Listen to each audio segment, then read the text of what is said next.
Picture this: an unremarkable suburban home in a peaceful Bristol street, concealing a nightmare of modern-day slavery where people were starved, beaten, and compelled to toil endlessly, even with broken limbs.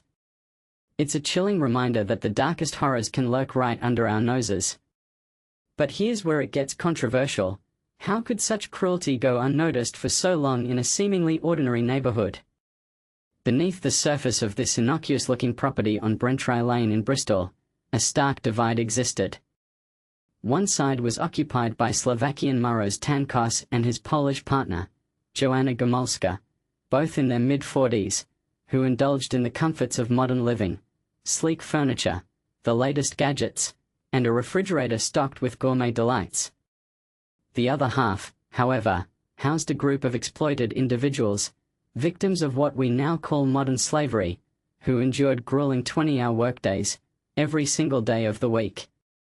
Their sleeping arrangements were meager, thin mattresses reinforced with cardboard to cushion against the springs, and they scraped by on scraps from a nearly barren refrigerator.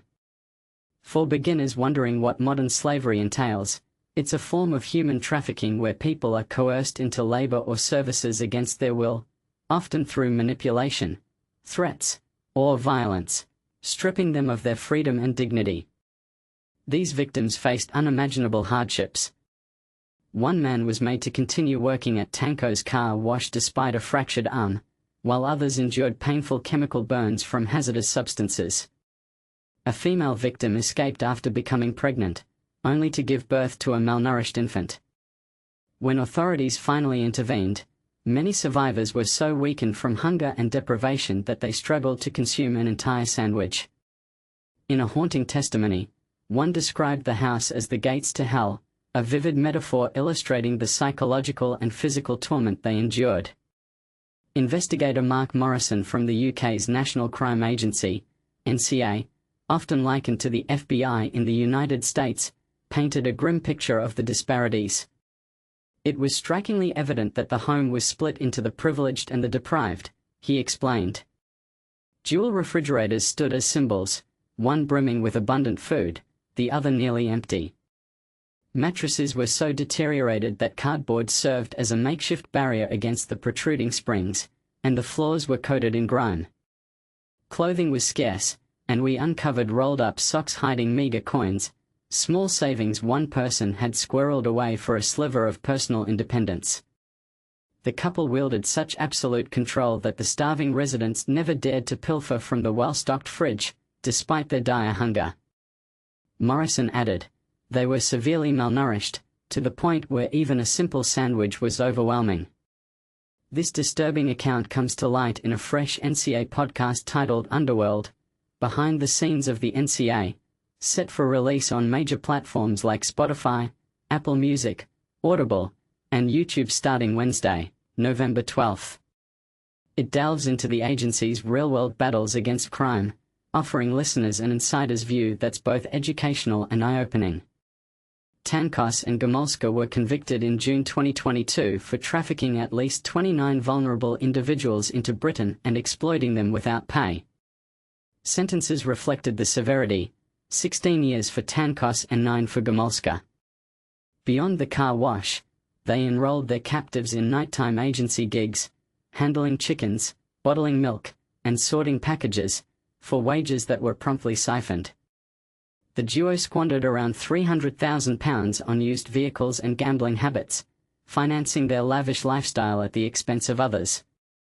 And this is the part most people miss: their predatory tactics targeted a specific vulnerability, preying on orphans from a traveller community in Slovakia. Tancos shrewdly focused on a remote traveller village in Slovakia, where he reportedly once worked as a builder at a local orphanage. Many of these young people came from impoverished families in dilapidated settlements, struggling to raise numerous children. Upon reaching adulthood at 18, they received a modest government stipend and ventured into the world, only to be ensnared by Tancos, who dangled promises of prosperity in the UK. He leveraged his orphanage connections to lure these victims with dreams of better opportunities, Morrison remarked. It was utterly heartless. Shortly after arrival, the pair confiscated passports, phones, and documents, thrusting the newcomers into relentless labor. They funneled earnings from secondary jobs into bank accounts, withdrawing funds using pins known only to themselves, embezzling £300,000 between 2017 and 2018. One woman, who fled after childbirth, recounted sleeping in a cramped room with 5 or 6 others, while 6 or 7 men bunked in the attic. Permission was required even for a quick trip to the corner store, and every waking moment was dedicated to work. Sleep was a luxury we couldn't afford, she shared from her return to Slovakia. Work, a bite to eat, bed, then back to work, that was the cycle. My newborn was so undernourished, it was devastating. I clung to hope that things would improve, but deep down, I sensed he was a con artist. Another survivor echoed this, noting the initial allure that morphed into a descent into hell. I came to support my family and offer them more than Slovakia could, he said, but life under Maros shattered everything.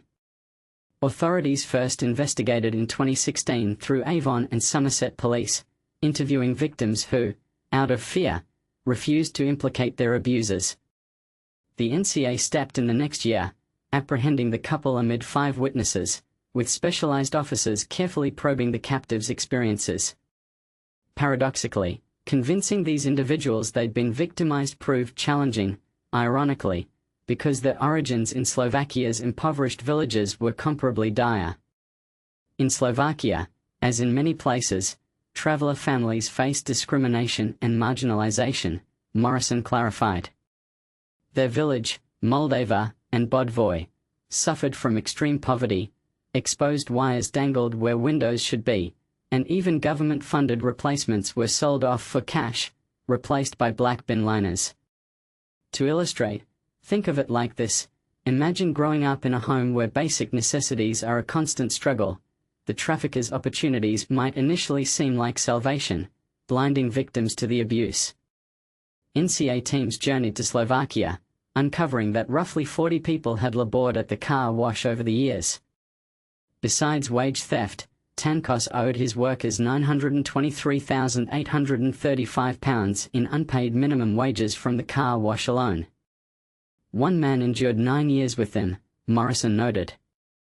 Exhaustion led to injuries, broken bones, yet they were forced back to work immediately. Chemical burns scarred others, with hasty hospital visits followed by swift returns to labor. Beatings and threats against back-home families compounded the terror.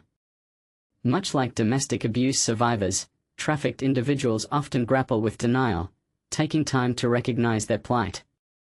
They were warned that police involvement would lead to arrest for illegal residency, a lie since this predated Brexit and they had rights to move freely. Modern slavery plagues the UK, with a troubling uptick. The Home Office recorded 19,125 referrals in 2024, a 2,000 increase from the prior year. Experts estimate the true numbers could soar to 122,000, highlighting how underreported such crimes remain. Victims may fear reprisals or deportation, or simply not realize their exploitation.